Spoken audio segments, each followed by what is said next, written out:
esta industria de la electroterapia se mantiene eh, tan clara, ¿no? Que los equipos actuales, por ejemplo, tienen una vida útil de alrededor de unos 5 años, ¿no? Y está diseñado de esa manera para que en 5 años se vuelva a comprar otro equipo, ¿no? El impacto ha sido tan fuerte que ha llevado también a que el fisioterapeuta pueda eh, salir de de las opciones terapéuticas que puede aplicarse, ¿no? Es decir, se volvió ese tiempo, en algún momento comentamos, les comenté que se volvía, que era eh, esto en esa generación del medio, ¿no? En la que se estaba saliendo de que solo la electroterapia era válida y que no se podíamos usar otras herramientas al respecto, ¿no? Que las otras herramientas eran complementarias a la electroterapia y que la electroterapia era el centro de todo lo que estaba pasando. Y en realidad sabemos que no es de esta manera, ¿no? En la actualidad creo que hemos avanzado a un equilibrio más certero, donde la electroterapia tiene su lugar, ¿no? Tiene su lugar y esta puede ser utilizada como complemento de otras terapias con el fin de que el paciente pueda mejorar su capacidad funcional. Es decir, es tan importante la electroterapia como la terapia manipulativa. Es tan importante Listen, el... disculpe por interrumpir, pero Sí. no sé si es mi señal o les pasará a todos, pero no veo nada. No se preocupen, estoy ahorita compartiendo nuevamente.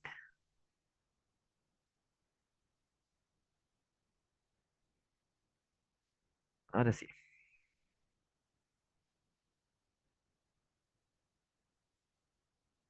No, no me salió otro. Ya. Ahora sí se ve. Sí, está bien. Gracias. Gracias. Me interrumpe nomás así. Entonces les decía que era muy importante, es muy importante encontrar el equilibrio entre la electroterapia y cualquier técnica o herramienta que podamos usar, ¿no? Ahora hemos llegado a otro extremo, ¿no? Hay quienes en otro extremo solo habrán los osteópatas, ¿no? No, la electroterapia no sirve para nada. La electroterapia no lo es todo, no lo es todo, pero es una parte importante del tratamiento que, como hemos visto en la mayoría de las herramientas, eh, el fin es justamente que el paciente pueda realizar ejercicio, ¿no? El ejercicio es la única herramienta que va a dejar una huella motora. Exacto, eso está claro, determinado. Pero para llegar a eso podemos encontrar herramientas que nos faciliten, que nos aceleren, que nos ayuden a llegar a ese fin, ¿no? Y una de esas es la electroterapia, manejada correctamente, ¿no? Em, en Cochabamba había no sé si les comenté a ustedes, pero había un fisioterapeuta, ¿no? Que empezó a tener equipos, ¿no? Tenía magneto, tenía equipos de electroterapia analgésica, láser, etcétera. Entonces era muy conocido y los jugadores profesionales, ¿no? De la Aurora, del Wisterman, iban ahí porque tenía buen equipamiento, pero era como entrar eh,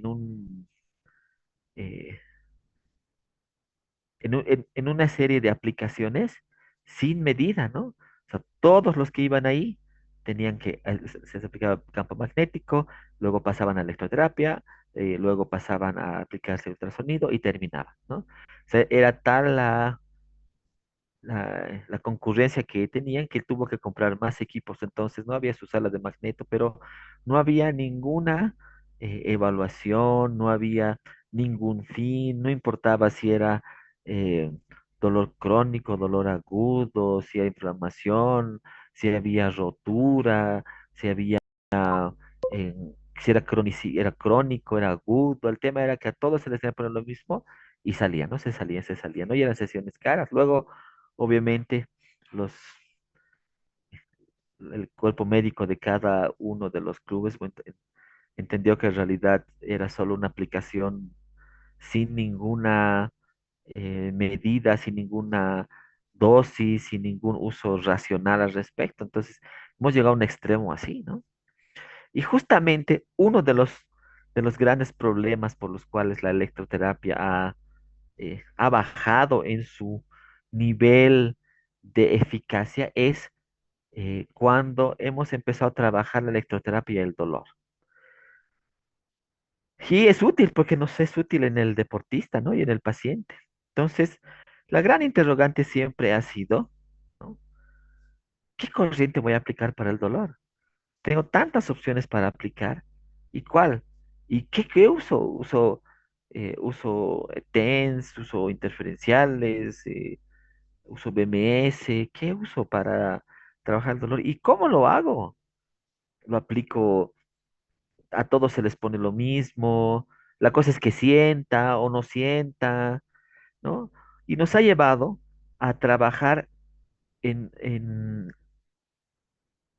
en una serie de aplicaciones sin tener raciocinio de dosis, tiempos, sin poder medir aplicaciones, sin medir sensaciones, ¿no? Sin tener aplicaciones que varíen, sino que todos se les pone lo mismo, o a todos los pacientes de lumbar, a todos los pacientes de dolor de rodilla, a todos los pacientes se les pone todo lo mismo, es igualito, la cosa es que él sienta, ¿no? Y se ha llegado al punto que los pacientes de esas generaciones necesitaban exigían que se les aplique electroterapia y que además sientan, ¿no? No podíamos poner corrientes con subumbral, porque si pones subumbral, no, es que no siento, entonces no está funcionando. Campo magnético de baja frecuencia, tomó mucho tiempo en, en sentirse su beneficio, porque el paciente como no sentía, entonces pensaba que no estaba funcionando, ¿no? Y eso nos ha llevado justamente a vivir esa era que les decía, ¿no? Yo he vivido un poco de mis docentes asistenciales en internado y de otros que estaban saliendo, ¿no? Tenía, si se aplicabas, había que aplicarlo eh, con una claridad científica y no solo eh, poniendo la corriente para que sienta, ¿no?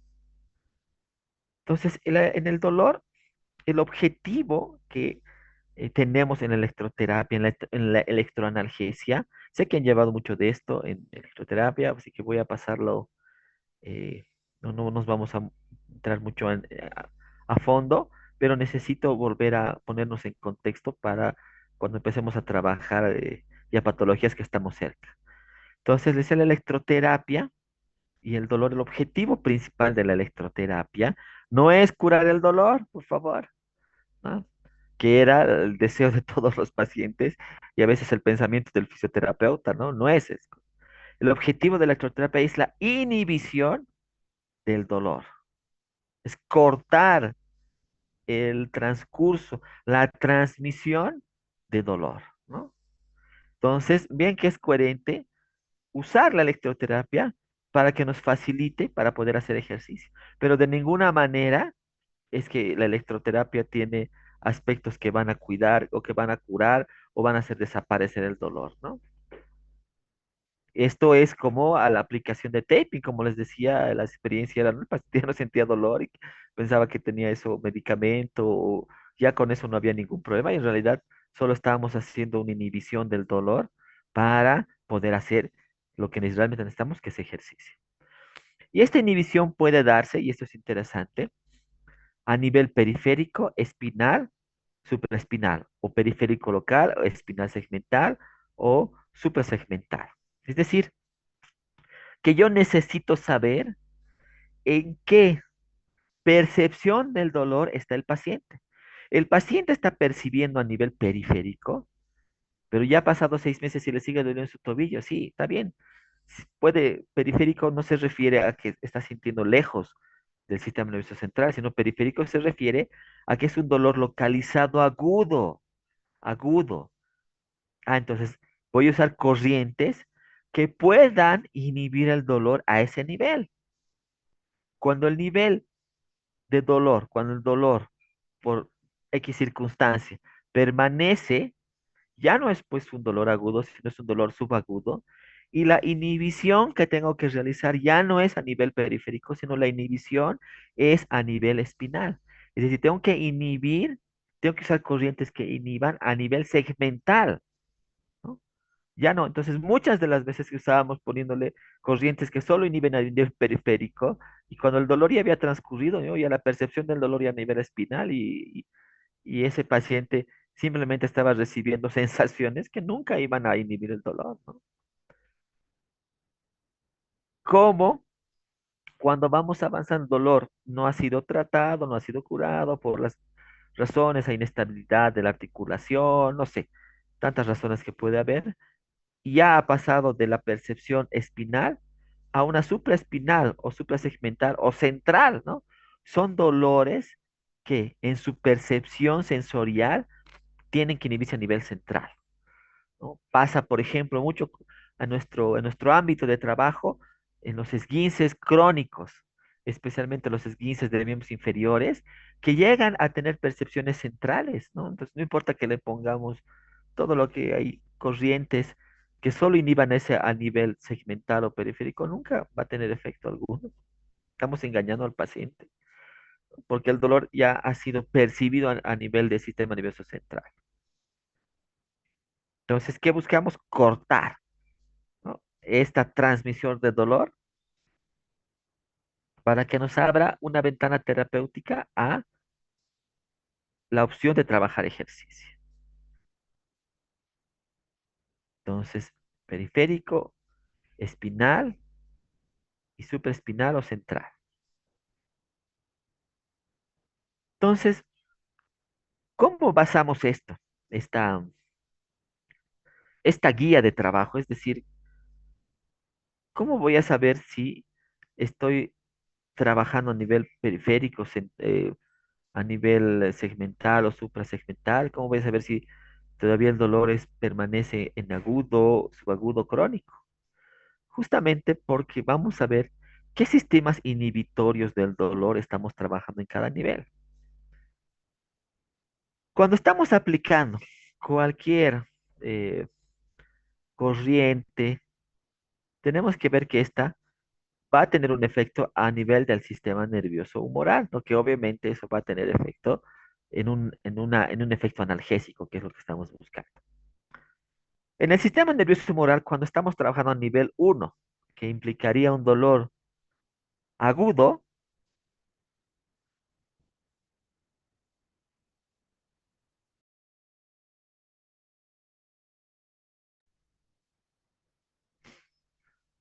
estamos trabajando a nivel del gay control.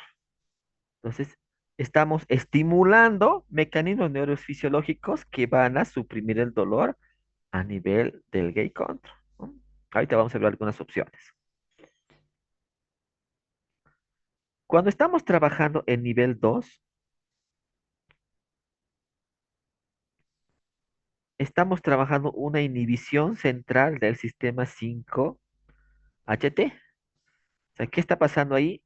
Los inhibidores van a trabajar a nivel de la recaptación de serotonina y van a producir alivio en una neuropatía. Este nivel 2 corresponde a un nivel subagudo, escúcheme, subagudo, pero que todavía tiene una tendencia al agudo, es decir, está saliendo del agudo, ¿no? Ya no es agudo puro, pero está cerca de eso. Esto les digo por qué. Porque vamos a ver tres, cuatro niveles.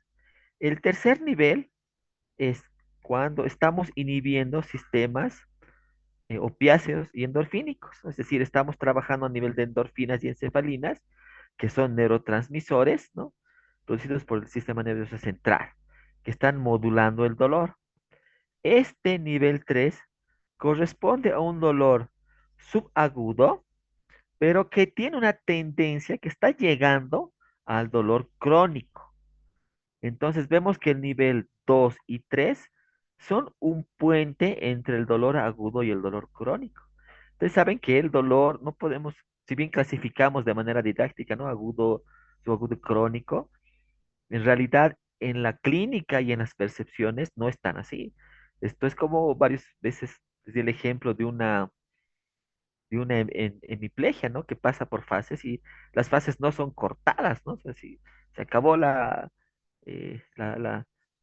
flácida, ahora comienza la espástica, sino en realidad es una mezcla, ¿no? Y así va pasando con cuando el dolor va cambiando en su percepción de agudo a crónico. Y el crónico o dolor de percepción central, necesitamos trabajar a nivel del sistema cortical, donde los centros de recepción y proceso van a producir estímulos, ¿no? Que van a trabajar a nivel del tacto, de la temperatura y la propiocepción, pero especialmente de la nocicepción, ¿no? El trabajo de las GABAs, que no conseguimos el trabajo de GABAs con cualquier corriente, ¿no? Vamos a ver cómo inhibimos las GABAs, que son con corrientes que van a trabajar en percepciones de dolor centrales.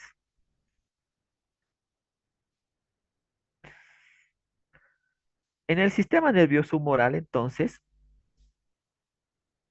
vamos a ver, les decía, dolores agudos, ¿no? Que se refieren a dolores locales, donde su principal énfasis, el principal énfasis para el control del dolor van a ser el estímulo de las encefalitis, ¿no? Es un dolor periférico. Les repito, periferia no se está refiriendo a la lejanía, sino se está refiriendo a que está percibido por las terminaciones nerviosas que se encuentran en cada parte de nuestro cuerpo, de la musculatura, del tendón, del ligamento, de la articulación, etcétera. El subagudo, ¿no?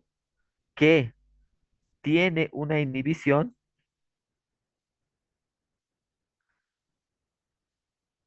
espérame, perdón, un segundo, por favor.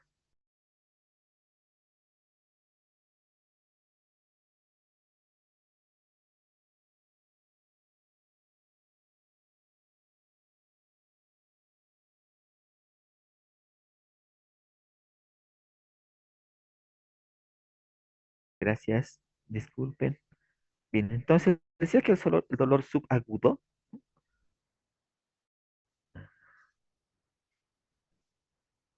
entonces puede tener, es referido, tiene que ser inhibido a nivel de la médula, ¿no?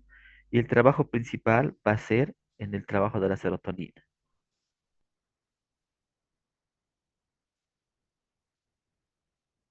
Este dolor subagudo, les decía, como hablamos en los niveles, ¿no? Está muy cercano al agudo.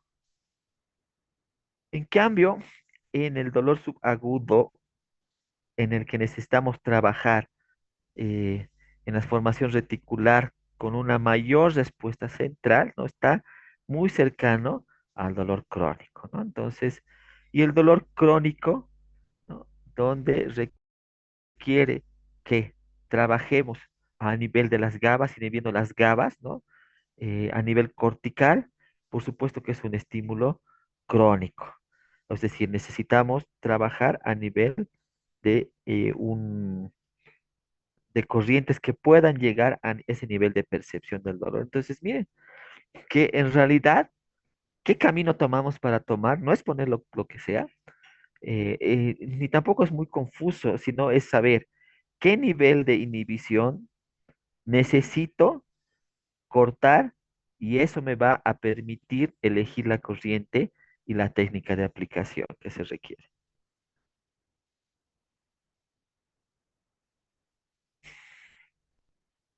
Así de la misma manera, un repaso rápido del sistema nervioso autónomo, ¿no? Donde vamos a trabajar a nivel de los adrenérgicos, en el presináptico, postsináptico, los sistemas inhibitorios colinérgicos, ¿no? A nivel de los nicotínicos, los muscarínicos, en el sistema nervioso opioide, ¿no? Trabajando a nivel de la sustancia gris preconductal, en los sistemas inhibitorios GABAnérgicos, ¿no? Que es un neurotransmisor central, donde buscamos trabajar a través del glutamato. Entonces, vean que aquí seguimos manteniendo, ¿no? Sistemas inhibitorios adrenérgicos a nivel y sistemas inhibitorios opioides, GABAnérgicos y colinérgicos, ¿no? Que tienen justamente la búsqueda de inhibir el dolor. Entonces, veamos algunas opciones. Lo que voy a mostrarles simplemente son opciones que están eh, ya calificadas, estudiadas al respecto, ¿no?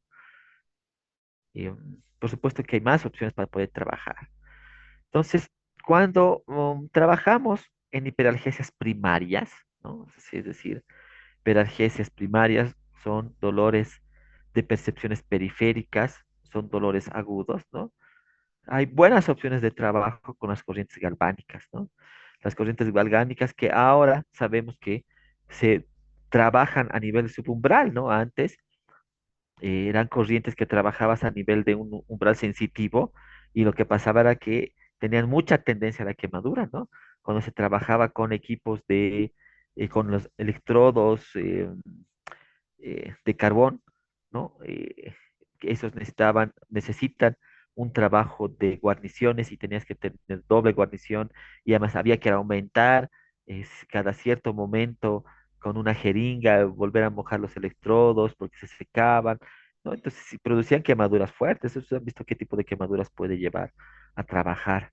Entonces, para evitar justamente eso, ahora sabemos en realidad que necesitamos poner una dosis específica según el tamaño del electrodo y a través de eso podemos generar dolor sin necesidad, perdón, inhibición del dolor sin necesidad de exponer al paciente a una quemadura, ¿no? Les pongo aquí esto ah, como una opción que se trabajaba en el pasado, ¿no? Por favor, si se acabara, vamos a volver a entrar al mismo. Entonces, esta opción de pasar a las corrientes dinámicas, ¿no? Estas corrientes dinámicas pueden usarse también en hiperalgesias primarias, ¿no? Pero el problema de estas corrientes es que su tendencia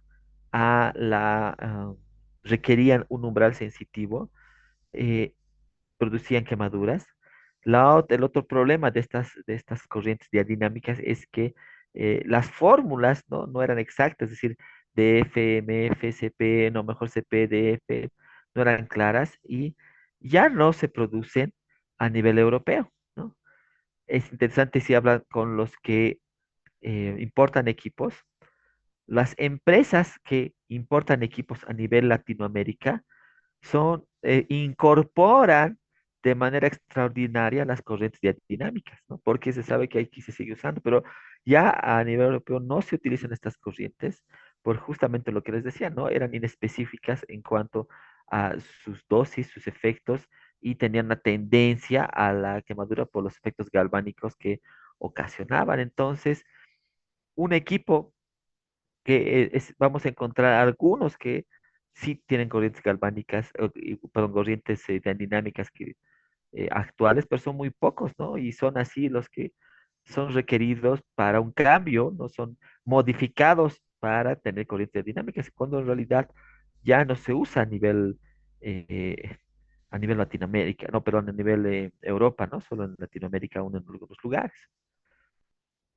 Y una opción para el trabajo del dolor es pues nuestro famoso TENS, ¿no? El TENS que ha sido una de las corrientes más usadas y también más golpeadas, ¿no? Si ustedes buscan, TikTokean, googlean, ¿no? Ven, es, hay una división así 50-50, ¿no? De su efectividad, ¿no? Unos defienden, otros no, ¿no? Otros van al punto medio donde eh, se defiende indicando que en realidad fueron malas dosis, ¿no? Usadas.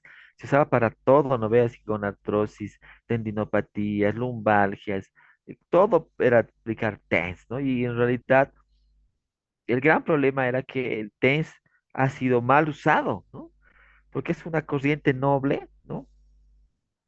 Y se tiene claro que la hiperalgesia primaria puede ser tratado con un TENS de impulso bifásico, asimétrico, ¿no? Con un umbral sensitivo, ¿no? Estos eran llamados antes, ¿no? TENS convencionales, se llamaban, ¿no? TENS constantes también, ¿no? Pero necesitamos graduar usar estas características para tener un efecto en una peralgesia primaria, ¿no? Tiene que ser un impulso bifásico, ¿sí? Eh, asimétrico, ¿no? Los impulsos simétricos generalmente son usados en dolores subagudos, e incluso otros dicen en crónicos al respecto,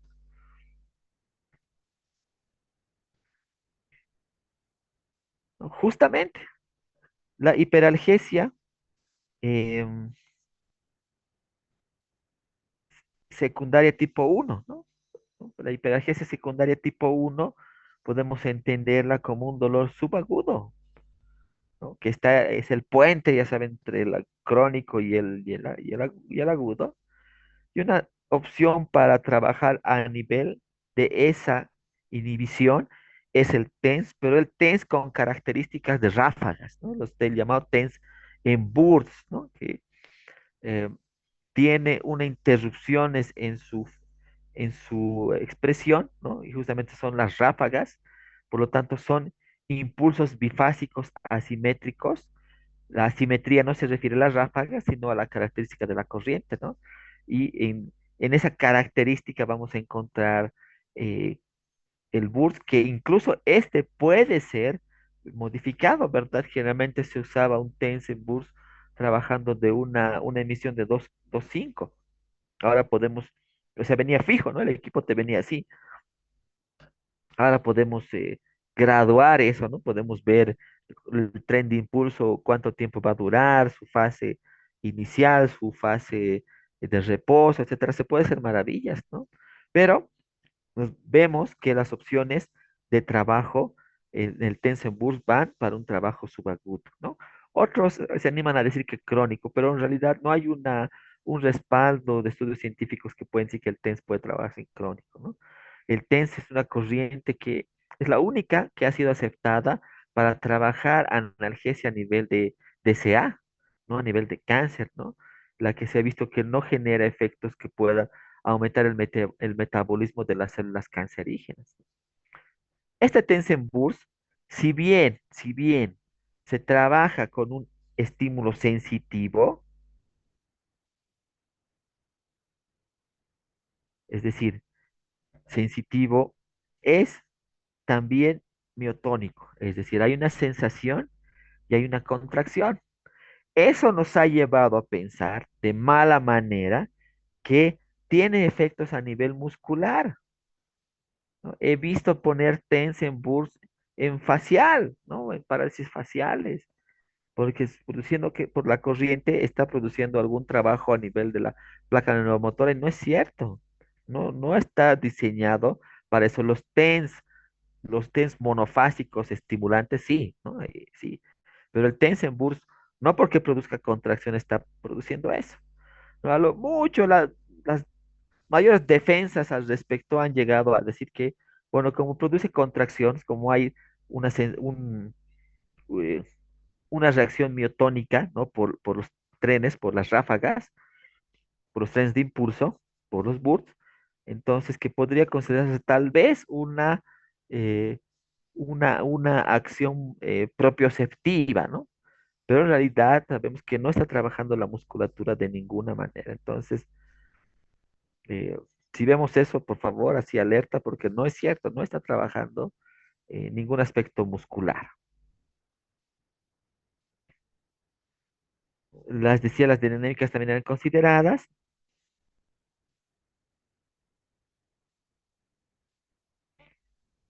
y la corriente que puede trabajar a nivel de dolores, a nivel de percepciones subagudas, crónicas, y también en cuanto a su frecuencia, en cuanto a la variación de su frecuencia de tratamiento, que es la AMF, son las corrientes interferenciales. Es decir, estas pueden trabajar a nivel pueden a los tres niveles, ¿no? Lo que tiene que variar para conseguir el efecto es justamente la AMF. Pero bueno, esta corriente interferencial es una de las más versátiles que existen, ¿no? De las opciones que puede trabajar dolores agudos o agudos crónicos, un énfasis mayor en el subagudo y crónico. Estas corrientes interferenciales pueden trabajar a nivel de la musculatura, relajando la musculatura, pueden trabajar a nivel de la musculatura, fortaleciendo la musculatura. Vamos a ver eso en un momento. Es una corriente muy versátil. Amo las interferenciales porque se puede hacer maravillas con las interferenciales. Y justamente puede usarse en hiperalgesias secundarias tipo 2 que son dolores crónicos, ¿no? Su percepción a nivel suprasegmental y van a trabajar a nivel de la inhibición de opiáceos y las GABAs a nivel de inhibiendo las GABAs, ¿no? Eh, Trabajando a nivel del glutamato. Entonces, puede trabajarse estas corrientes interferenciales en aplicaciones bipolares o tetrapolares. Sé que lo saben, pero permítanme terminar. Las bipolares, ¿no? Las tetrapolares, perdón, que necesitan que exacerban, que aumentan el efecto de profundidad a nivel de la aplicación que hagamos tetrapolar, cosa que no vamos a tener en otra corriente, ¿no?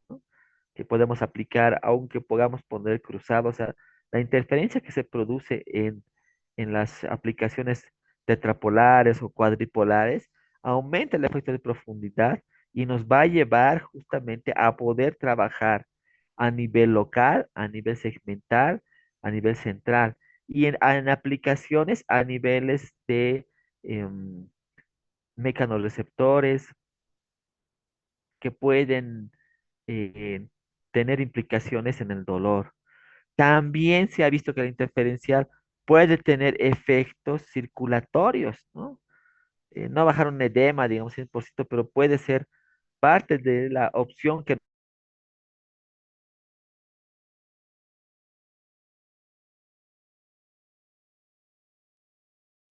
la corriente interferencial es muy versátil en su aplicación y realmente tiene grandes beneficios, ¿no?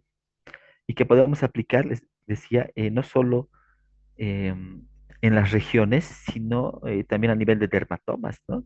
Y nos sirve mucho. Y otra opción también viable es todavía usada, son las corrientes Traver, ¿no? Que trabajan a nivel de la inhibición de las GABAs, ¿no? Que trabaja de manera local y también puede trabajar a nivel de dermatomas, ¿no? Era muy útil una aplicación, ya no se usa mucho, ahí vemos otras opciones, pero era muy clásico una aplicación para esguinces de tobillo trabajando a nivel de dermatomas, ¿no? Para luego trabajar ejercicio. Entonces, lo que les hemos visto simplemente son algunas temas de corrientes, como digo, no, ya han llevado a eso, no, no es mi afán introducirme a las corrientes específicas, ¿no? Entonces ya las conocen, pero sí es importante dejar claro que necesitamos saber el nivel de inhibición en el que estamos trabajando con estos pacientes, ¿no? Que estamos a nivel de qué nivel tenemos que trabajar, ¿no? Periférico, medular o central. Estas corrientes también, la electroterapia, también puede utilizarse para el desarrollo muscular. Por supuesto, vamos a ir desglosando, por supuesto, que requiere de un trabajo kinésico para en realidad llegar a un buen desarrollo muscular, ¿no? Adecuado. Entonces, la electroterapia puede ser aplicada en varias opciones de trabajo. Esta que les voy a mostrar es llamada despertar motor. Es una opción de trabajo, es una técnica de trabajo con corrientes para ayudar a la relajación muscular. Como conversamos siempre, y lo voy a repetir hasta el cansancio, y no me canso de repetir, es que es una gran herramienta complementada por otras, ¿no?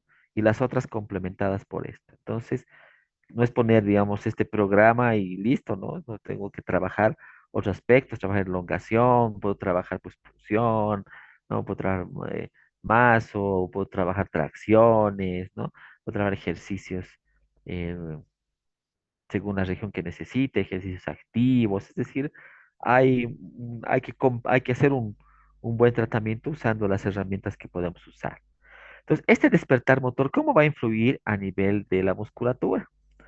Está indicado para puntos gatillo y para la relajación muscular, ¿no? De músculos o grupos musculares, ¿no? Ya el encontrar puntos gatillo, también hay una técnica en electroterapia para encontrar puntos gatillo que es súper específica. Podemos definir si son puntos gatillos centrales, puntos gatillos satélites, y definiendo eso podemos aplicar realmente em, las técnicas específicas que necesitamos, ¿no? Pero bueno, eso es otra cosa, ¿no? Eso es otra lección. Entonces, este despertar motor está usada para puntos gatillos, puntos de relajación. Una de las opciones que podemos trabajar son las corrientes interferenciales con aplicaciones bipolares, ¿no?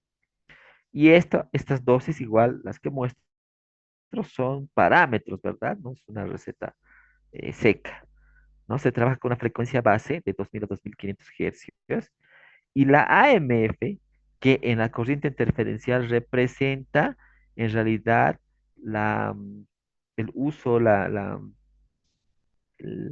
el aspecto más importante para la definición de lo que quiero trabajar. Quiero fortalecer, relajar, dolor agudo, dolor crónico. O sea, la AMF es la frecuencia de tratamiento en realidad.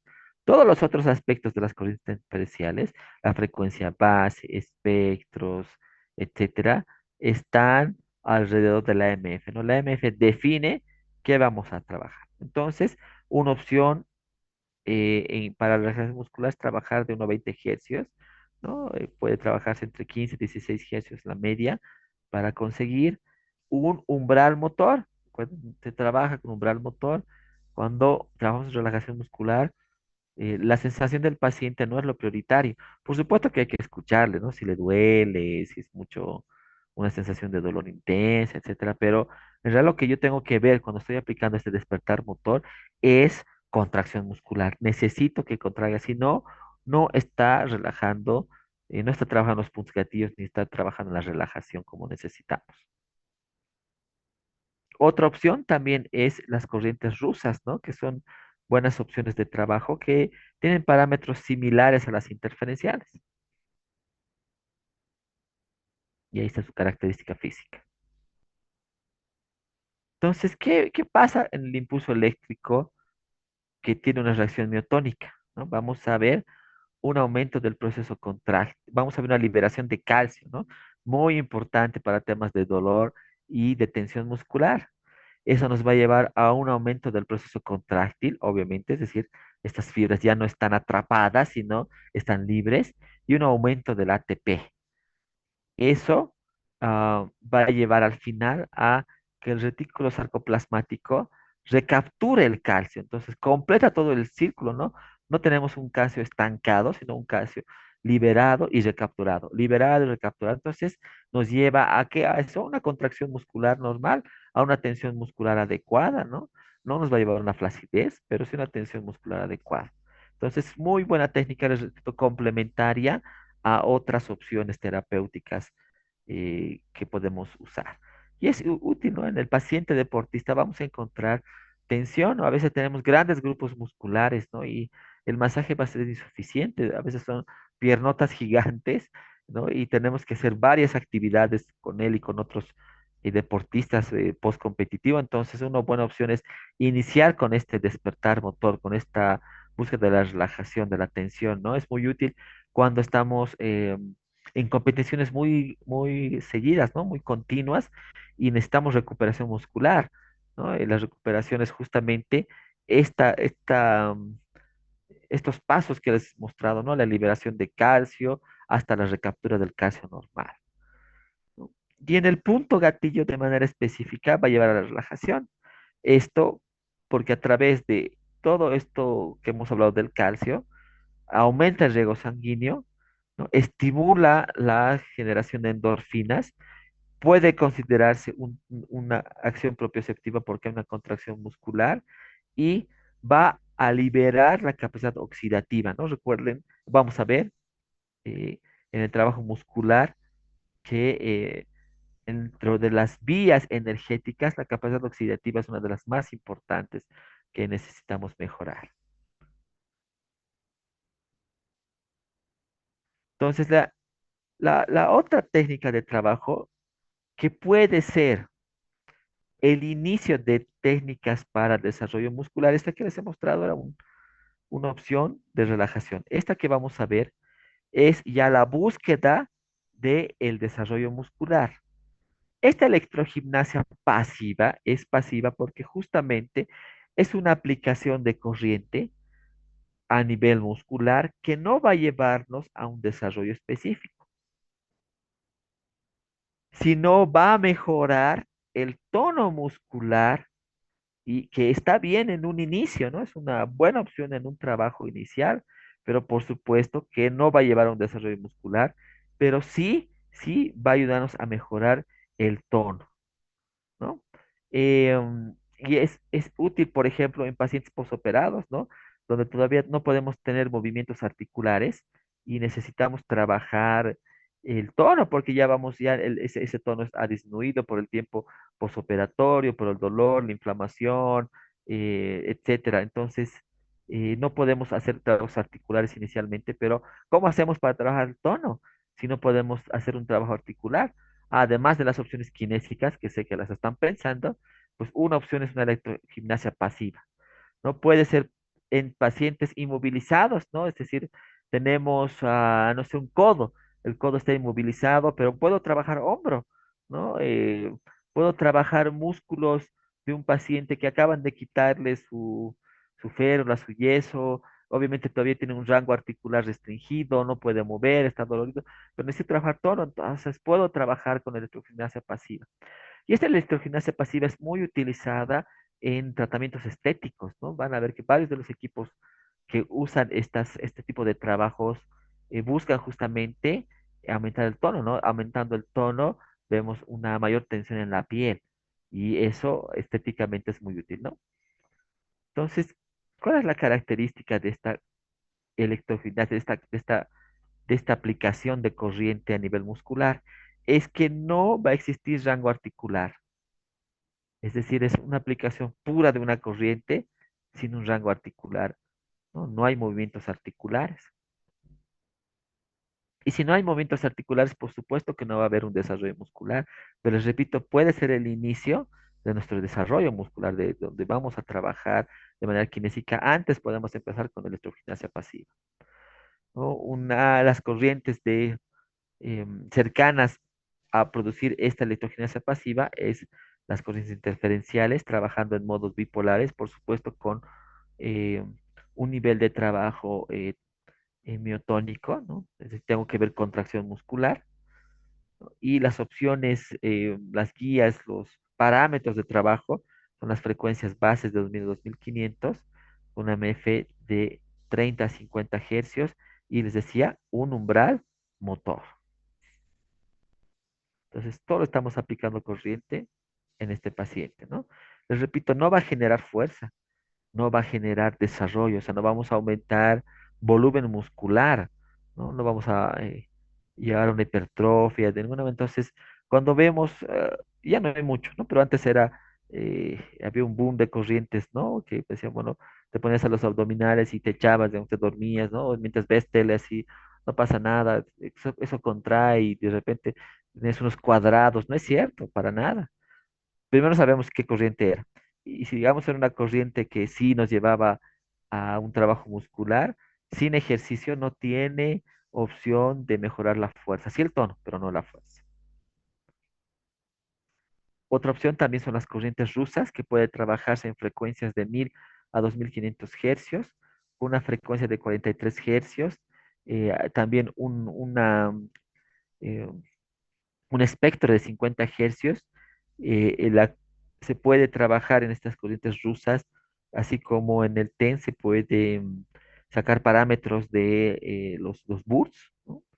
Y debe trabajar en un umbral motor.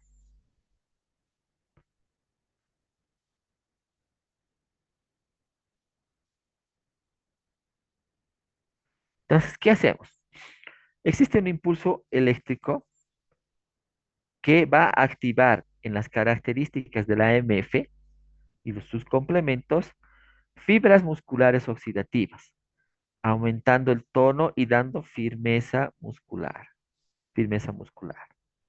no fuerza, firmeza muscular. Y representa, les decía, la primera fase de rehabilitación, ¿no? Entonces, ¿cuál es la opción que sí nos puede ayudar a generar fuerza muscular, a desarrollo muscular? La electrogimnasia activa. Esta tiene una característica que está indicado para mejorar fuerza y también fuerza explosiva, según el complemento kinésico con el que yo realice. Esta electrogimnasia activa, va a tener un efecto en la plasticidad muscular. Es decir, podemos cambiar fibras tipo uno a tipo 2 o tipo 2 a tipo uno según lo que yo requiera trabajar. Entonces, es genial. Utiliza rangos articulares, es decir, está complementado con un trabajo articular activo. El paciente debe contraer y debe tener un trabajo articular activo.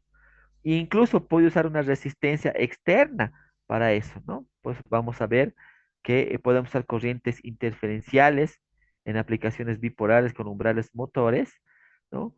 Y teniendo, por ejemplo, hay equipos que nos permiten tener tiempos de contracción o tiempos de ciclo, ¿no? Es decir, cuánto va a durar la contracción muscular, cuánto va a durar el periodo de reposo, ¿no? Puede trabajar de esa manera y eso nos permite hacer un trabajo intermediario, ¿no?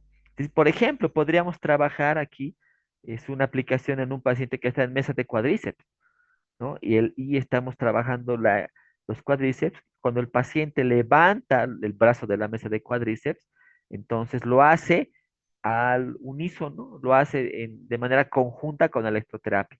Es decir, el paciente siente la contracción de la corriente, hace una extensión de rodillas en una mesa de cuádriceps con peso, deja de sentir la corriente, el paciente flexiona la rodilla, entra en reposo, luego vuelve a hacer, es decir, hace un tiempo aproximado de 20 minutos puede trabajarse esto, ¿no? Entonces, esto sí nos va a acelerar un desarrollo muscular. Se puede trabajar ahora con veían la carátula inicial, ¿no? La diapositiva inicial que estábamos trabajando con corrientes sin, o electrodos sin cables, ¿no? Ahora tenemos la opción, el cable era un gran problema, ¿no? ¿Cómo lo llevo afuera que salte, digamos? ¿No? Ahora encontramos aparatos eh, inalámbricos en cuanto a los electrodos y al mismo aparato, ¿no? O sea, es como si tuviéramos un celular o un control remoto, ¿no? Y podemos trabajar en saltos, es excelente trabajar pliometría con electrogimnasia activa, da muy buen resultado, un buen trabajo propioceptivo y un buen desarrollo muscular. Podemos ayudar a acelerar estos desarrollos musculares.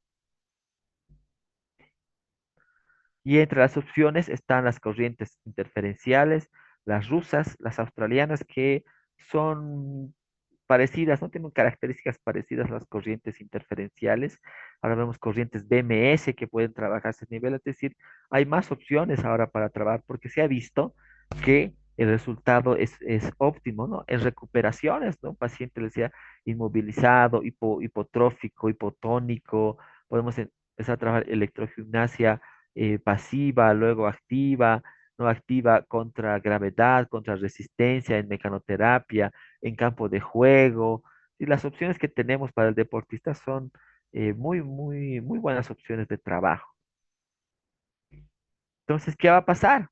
El impulso eléctrico produce lo que hemos visto antes, pero sumado a una contracción isotónica, nos va a llevar a mejorar, a aumentar el potencial de acción. Por lo tanto, vamos a reclutar el 100% de las fibras de ese grupo o ese músculo que estamos trabajando.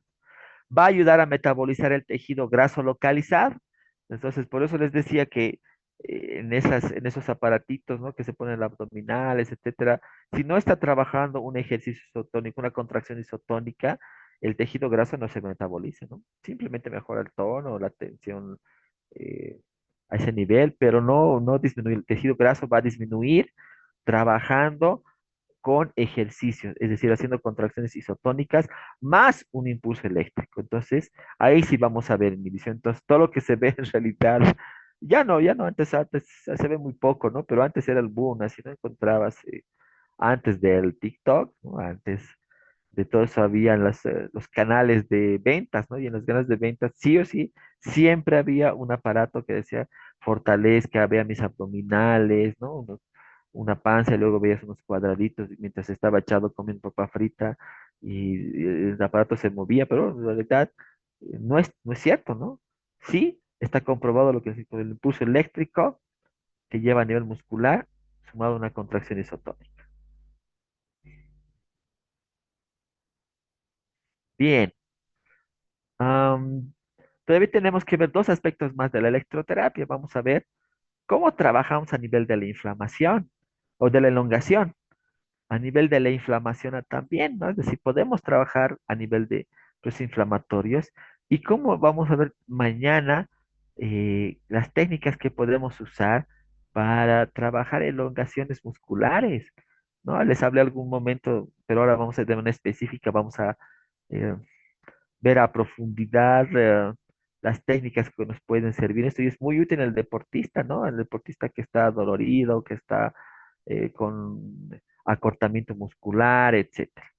Entonces, esto lo vamos a desarrollar el día de mañana. Antes de terminar, bueno, dos aspectos, ¿no? Mañana vamos a tener un poco más claro, no sé si muy, pero un poco más claro si vamos a continuar todavía en esta modalidad que creo que es lo más cercano, lo más factible, ¿no? Y si es así, entonces voy a mostrarles las opciones que vamos a tener para trabajar en la semana, ¿no? No solo la clase virtual, sino vamos a hacer unas dinámicas juntos aquí.